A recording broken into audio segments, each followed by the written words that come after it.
Si Auntie Cindy nga ang pumatay kay Mama. Hindi, hindi si Cindy ang pumatay sa mama mo.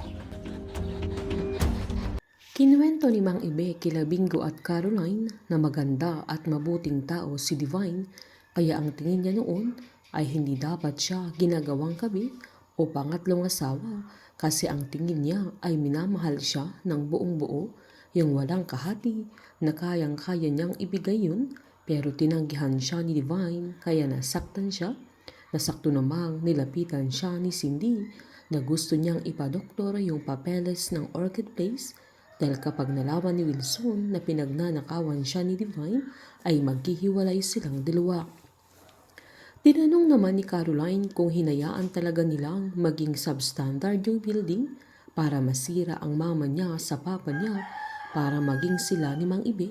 na agad namang giniit nito na hindi ganoon dahil hindi substandard ang mga ginamit doon, na tinaasan lang niya yung mga presyo ng materials, kaya tinanong ng dalaga kung bakit gumuho yung building. Pinaliwanag naman ni Mang Ibe na hindi din niya alam, na nagulat din siya nang bigla na lang lumubo yung problema, na kailangan nang humarap ni Divine sa batas, kaya napilitan siyang umamin sa mga ginawa niya, na ang plano talaga ni Divine ay ang ilayo niya si Caroline dahil ayaw niyang maapektuhan ito sa problema. Agad namang pinalinaw ni Bingo yung sinasabi nila Cindy na kasabwat ni Mang Ibe ang nanay niya, na ang ibig sabihin ay nagdoktor din siya ng mga papeles, na hindi agad sumagot si Mang Ibe hanggang tumango ito.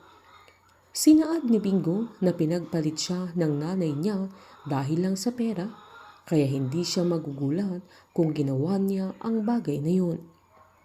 Pinaliwanag naman ni Mang Ibe na si Annie mismo ang nagdoktor sa mga papeles, dahil binayaran lang sila ni Cindy, na kahit si Gina ay alam din niya,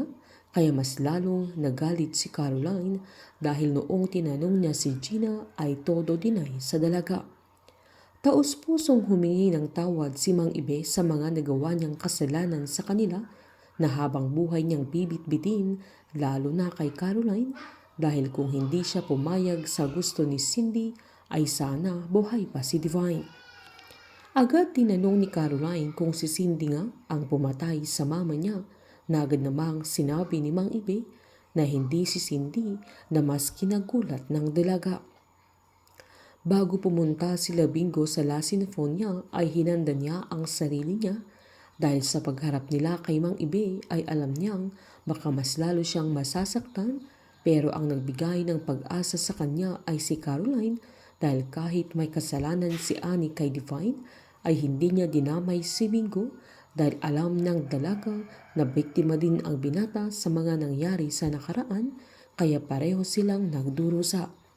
Painit ng painit ang mga tagpo, sabay-sabay po natin subaybayan ang advance episode ng Can't Buy Me Love dito po sa aking channel. Patuloy lamang pong manood at mag-subscribe para ma-update po kayo sa mga susunod na episode. Marami pong salamat.